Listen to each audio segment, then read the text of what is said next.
আপনারা সামনে বক্তব্য রাখবেন বাংলাদেশ জাতীয়তাবাদী ছাত্রদল কাপড়ে বুঝা শেখার সংগ্রামী সভাপতি মেধাবী ছাত্ররা জনাব এমআর খান ফরাজ।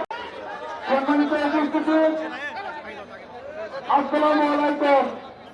আপনারা সকলেই জানেন, ইতিমধ্যেই অবগত হয়েছেন, সমগ্র বাংলাদেশের চলমান বিরাজমান পরিস্থিতি মোকাবেলায় সাধারণ জনগণের পাশে দাঁড়ানোর লক্ষ্যে গাবতলী উপজেলার সর্বস্তরের জনসাধারণ রাষ্ট্রীয় সম্পদ তথা সমগ্র গাবতলী উপজেলার মানচিত্রের সম্মান রক্ষার যানবাহনের নিরাপত্তা লক্ষ্যে আজকে গাবতলী উপজেলার সর্বস্তরের জনসাধারণের আয়োজনে আজকে শান্তি সমাবেশ অনুষ্ঠিত হচ্ছে। সম্মানিত উপস্থিতি, আজকের এই শান্তি সমাবেশে সভাপতিত্ব করছেন গাবতলী উপজেলা থেকে বেড়ে ওঠা নেতৃত্ব, বরিষ্ঠ নেতৃত্ব, যিনি গাবতলী পৌরসভাতে দীর্ঘদিন নেতৃত্ব দিয়েছে, জনগণের প্রতিনিধি হিসেবে জনগণের কল্যাণে কাজ করেছে।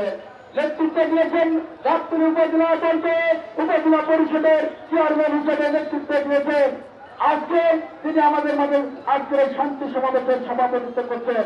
আজকের শান্তি সমাবেশে উপস্থিত রয়েছেন গাবতলী পৌরসভার সাবেক বর্তমান বিভিন্ন জনপ্রতিনিধিবৃন্দ। আজকের এই জনসভায় শান্তি সভায় উপস্থিত রয়েছেন গাবতলী উপজেলার 12টি ইউনিয়নের সাবেক চেয়ারম্যান বৃন্দ, সাবেক জনপ্রতিনিধিবৃন্দ উপস্থিত রয়েছেন। উপস্থিত রয়েছেন উপজেলা পরিষদের সাবেক ভাইস চেয়ারম্যান বৃন্দ। উপস্থিত রয়েছেন গাবতলী উপজেলার সাংবাদিক সমাবেশের প্রতিনিধিবৃন্দ। উপস্থিত রয়েছেন সাংস্কৃতিক সংগঠনের নেতৃবৃন্দ, সামাজিক সংগঠনের নেতৃবৃন্দ, সর্বস্তরের নেতাকর্মী জনসাধারণ আজকের এই সমাবেশে উপস্থিত হয়েছেন। কি কারণে উপস্থিত হয়েছেন?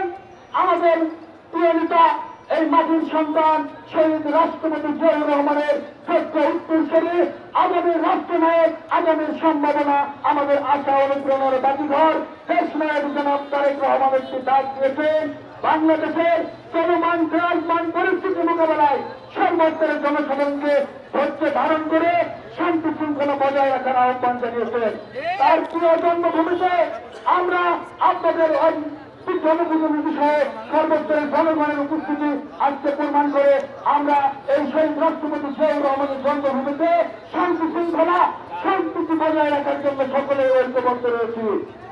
সংগ্রামী নেতৃবৃন্দ, এই দেশ স্বাধীন হয়েছে, বাংলাদেশ স্বাধীন হয়েছিল 1971 সালে। 9 মাস রক্ত করে যুদ্ধ হয়েছিল, 9 মাস সময় হয়ে গেছিল স্বাধীনতা অর্জন করতে।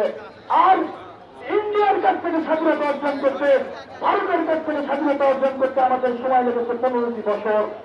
এই স্বাধীনতা, এই সার্বভৌমত্ব আমাদেরকে রক্ষা করতে হবে। আমাদের সকলকে দায়িত্ব নিতে হবে। আমাদের আশেপাশে যারা সংখ্যালঘু রয়েছে, আপনারা যারা বসবাস করি, সামাজিক নিরাপত্তা আপনাদেরকে নিশ্চিত করতে হবে।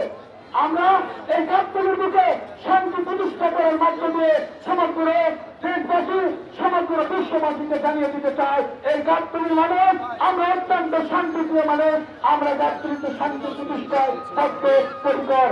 এই শান্তি প্রতিষ্ঠা করার জন্য যে সকল পালিয়ে যাওয়া নেত্রী, পালিয়ে যাওয়া শেখ হাসিনার চেষ্টা, শেখ হাসিনা পালিয়ে গেছে, তার চেষ্টা বাংলাদেশে রয়ে গেছে এখনো। তারা পালানোর সুযোগ পায়নি, তারা হেলিকপ্টার পায়নি, তারা বাংলাদেশে রয়েছে। তারা কি করছে? তারা আপনার আমার বাড়িতে গিয়ে রাতের অন্ধকারে আগুন লেগে দিচ্ছে। কোথায় আগুন লেগে দিচ্ছে? ঘরের গোড়াতে আগুন লেগে দিচ্ছে।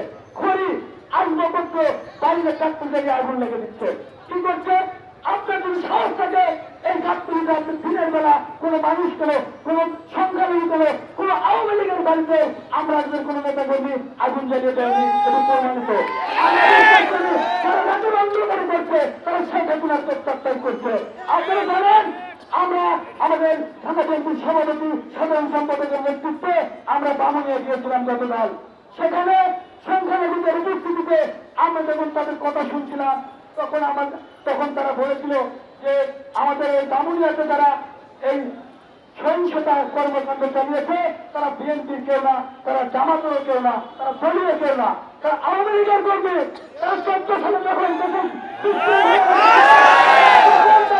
তখনও তারা লুটপাট করেছে। 18 সালে যখন নির্বাচন নির্দেশে বিশৃঙ্খলা লেগেছে, তখন ওই ব্যক্তিরাই লুটপাট করেছে হিন্দু সম্প্রদায়ের বাড়িতে। সাংবাদিক ভাইরা রয়েছেন, আপনারা তরুণ থেকে দেখবেন করবেন, আপনার তদন্ত করে দেখবেন যে গামুনিয়াতে যে অগ্নিসংযোগ সহিংসতা হয়েছে সরাসরি আওয়ামী লীগের কর্মী জড়িত, সরাসরি আওয়ামী লীগের কর্মী জড়িত। আমরা প্রকাশ্যে সেখানে নাম পেয়েছি, জামাল নামে একজন আওয়ামী লীগের কর্মী, ওয়ার্ড আওয়ামী লীগের সাধারণ সম্পাদক, সে জৌরুল নাম জলদুচ্ছিত জৌরুল, সে এই সংঘাতকে সৃষ্টি করেছে। আপনারা সাংবাদিক বন্ধু রয়েছেন, ছাত্র দলের পক্ষ থেকে, ছাত্র সমাজের পক্ষ থেকে অনুরোধ করবো, আপনারা আমাদের গাছটির এই সংস্কৃতিটাকে তুলে ধরুন। নেগেটিভিটি না তুলে আমরা পজিটিভিটি তুলে ধরুন। আপনারা খুঁজে দেখবেন শুরু করে সমস্ত সংগঠনের বাড়িতে ছাত্রদল নেতা কর্মীরা রাতের মেয়েকে পাহারা দিচ্ছে, মন্দির পাহারা দিচ্ছে, সংগঠনের বাড়ি পাহারা দিচ্ছে। এগুলো